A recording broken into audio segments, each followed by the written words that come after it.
Chers amis, Shabbat Shalom. Nous allons étudier la paracha de Nasso, deuxième paracha du livre de Bamidbar.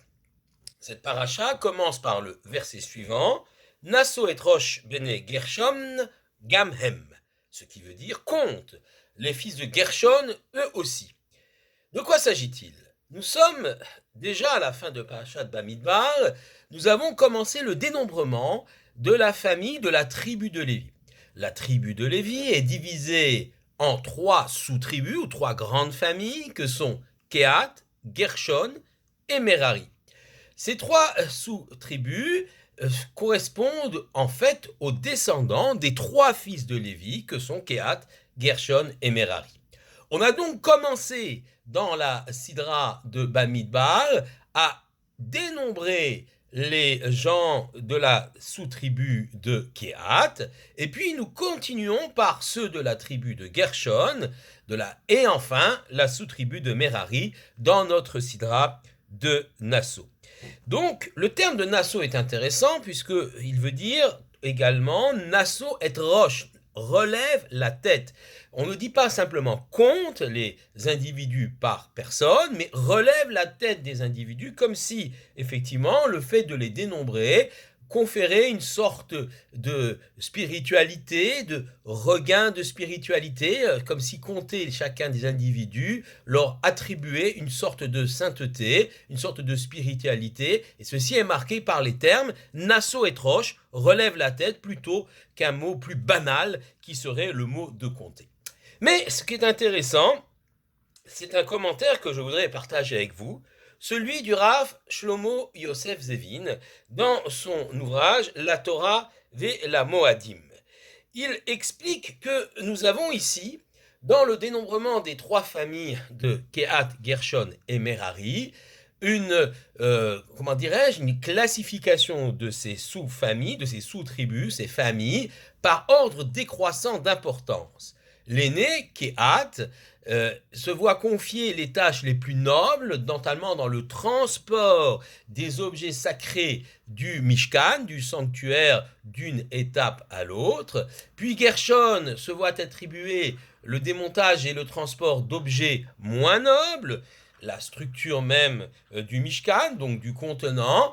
Quant à Merari, il se voit, lui, confier la tâche de transporter les éléments, notamment constituant la cour du Mishkan. Donc il y a ici, on va, si je peux y dire, de façon décrescendo, dans l'importance des tâches confiées à ces trois sous-tribus de Lévi, ces trois familles de Lévi, et également dans les tâches donc, qui leur sont confiées, dans l'importance des personnages. Mais le Rav Zevin va un peu plus loin et il va essayer de nous expliquer la signification même des trois termes de Kehat, Gershon et Merari. Prenons d'abord le terme de Kehat. Kehat, il se base ainsi sur un verset qui nous dit Lou yikat ha'amim, lui, il rassemble les peuples. Donc, à partir de ce mot yikat, Kehat veut donc dire bien rassembler. C'est l'idée de rassembler l'ensemble des personnes qui est symbolisé par le mot Kehat. Puis vient le mot Gershon. Gershon vient, l'étymologie du mot Gershon, c'est bien le garesh, dit le Rav Zevin, c'est-à-dire séparer, se séparer. Quant à Merari, lui, eh bien, ce terme-là vient de l'hébreu mar, quelque chose qui est amer.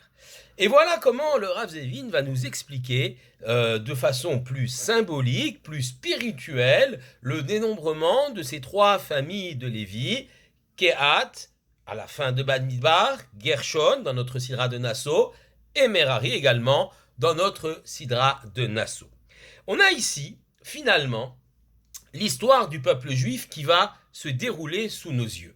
Tout d'abord, première étape, une étape qui est assez sublime, extraordinaire, symbolisée par le terme de Kehat, donc le plus haut dans l'importance, Lou yikat ha'amim, comme on dit, lui, vers lui se rassemble, donc le mot Kehat veut dire rassembler, c'est l'ensemble du peuple juif qui est rassemblé sur sa terre au temps faste du temple de Jérusalem, du Beth Amikdash, et effectivement, c'est un moment extrêmement extraordinaire pour le peuple juif, et il est symbolisé par le terme de Kehat. Et puis malheureusement, les temps sombres arrivent, les temps de la destruction du Beth Amikdash, et arrive alors la dispersion, l'exil, l'expulsion de la terre d'Israël et la dispersion à travers les nations. C'est symbolisé par le thème Gershon, dont nous avons expliqué qu'il vient du mot legaresh, du mot donc se séparer, divorcer.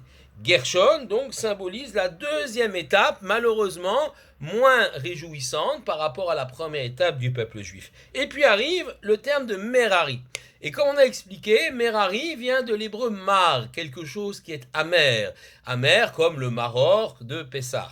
Eh bien là c'est la troisième étape, lorsque le peuple juif est totalement dispersé et sous la coupe et sous le joug des nations, alors il ressent une terrible amertume. Cette terrible amertume, effectivement, va le tarauder, va le toucher profondément.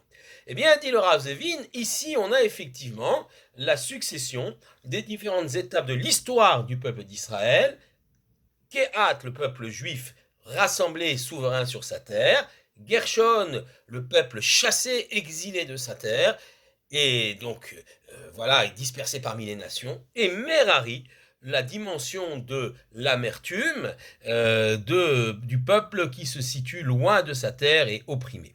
Mais, nous dit le Rav Zevin, on ne doit pas terminer sur cette note de tristesse. En effet, la fait d'être amer est déjà une prise de conscience extraordinaire. Si je suis amer parce que je suis en galoute, si je suis amer parce que je ne peux pas réaliser ma vocation de juif, et où il est très difficile de la réaliser en dehors de la terre d'Israël quand je suis opprimé, cette prise de conscience va me permettre alors de m'adresser au Tout-Puissant.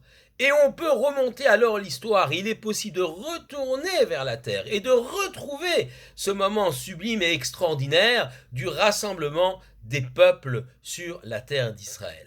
Et c'est pourquoi, dit le Rav Zevin, si on nous décrit l'ordre des familles de Lévi par ordre décroissant d'importance, et qu'effectivement on peut y voir la symbolique de l'histoire du peuple juif, rassemblé sur la terre, chassé, et puis amer et dispersé, le chemin inverse est tout à fait possible. C'est le temps du Mashiach, le temps, effectivement, où le peuple juif pourra remonter l'histoire. Il suffit alors d'être, comme dit le titre de la paracha, qu'Hachem, lorsqu'on va s'adresser à lui, soit Nasso et Roche, qu'il relève nos têtes. Relevez nos têtes, relevez les têtes de ceux qui souffrent, relevez les têtes de ceux qui sont opprimés, relevez la tête de ceux qui veulent vivre leur fierté de juifs, afin qu'à nouveau, au temps messianique, nous puissions nous rassembler tous ensemble sur la terre d'Israël. Shabbat Shalom à tous.